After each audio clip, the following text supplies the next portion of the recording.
pertama yang dibacakan oleh teman kami, Saudara Ihsan Maulana.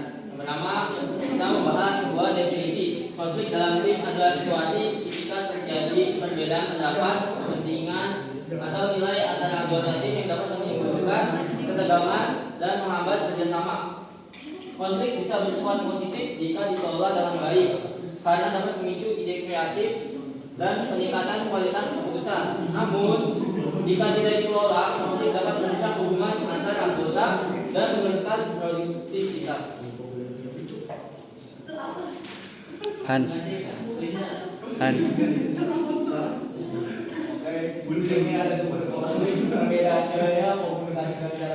Han, gelap banget. Perbedaan budaya, perbedaan kepribadian, kurangnya komunikasi yang jelas, terbuka, timbulnya persaingan atau kepercayaan antara anggota. Terus yang selanjutnya itu komunikasi terbuka dan mendengarkan aktif. Untuk mengelola konflik, komunikasi harus dilakukan secara terbuka dan jujur. Anggota tim perlu saling mendengarkan secara cermat yang meliputi memperhatikan, memahami pesan, dan memberi umpan balik yang relevan. Terus pendekatan ini membantu menghilangkan kesalahpahaman yang sering terjadi yang menjadi akar konflik. Terus selanjutnya itu teknik mediasi dan negosiasi. Dalam situasi konflik yang rumit, pihak ketiga seperti pemimpin tim atau mediator dapat membantu dengan cara yang ini contoh.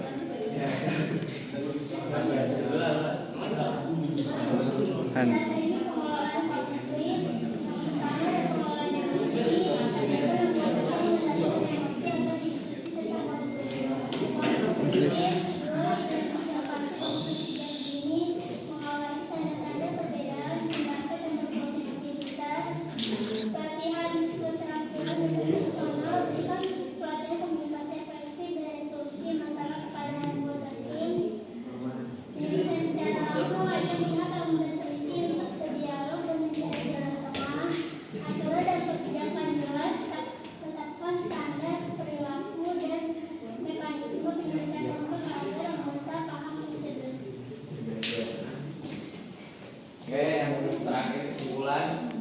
Jadi kecakapan antar personal dalam konteks konflik antar tim menuntut kemampuan komunikasi efektif, pengenalan diri, dan teknik resolusi konflik melalui mediasi dan negosiasi.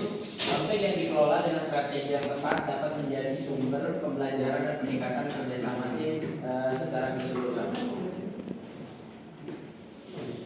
Konflik antar tim cukup sekian dari kami.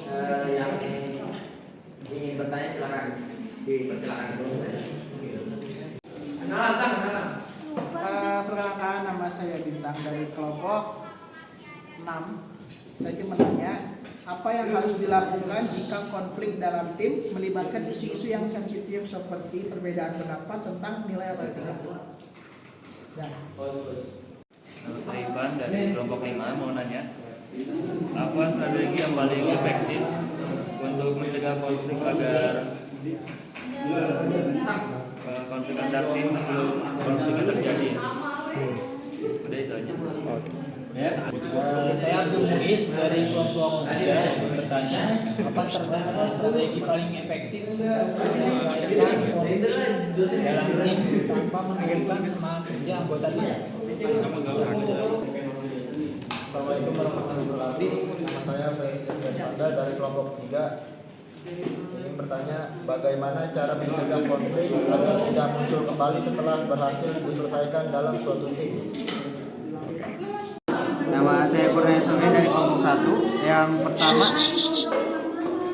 mengapa perbedaan gaya komunikasi dan cara kerja dapat menjadi salah satu sumber utama konflik dalam tim. Yang pertama. Terus yang kedua, bagaimana peran pelatihan keterampilan pengelolaan emosi dapat membantu mengurangi dan mencegah konflik. Dari kelompok berapa sih? 5. Saya Bibi Aino dari kelompok 5. Mau nanya, gimana cara paling tepat mengajak pihak yang berselisih untuk mencari jalan tengah permasalahan selain berdialog secara empat mata? Perkenalkan, nama saya Rizky Putra dari kelompok 6. Saya ingin bertanya di dalam suatu perusahaan bagaimana pemecahan masalah jika terdapat suatu konflik di dalamnya. Nama saya Fazil Iza Rizwan, saya dari kelompok 2 ingin bertanya bagaimana tips and triknya untuk mengontrol emosi di dalam tim.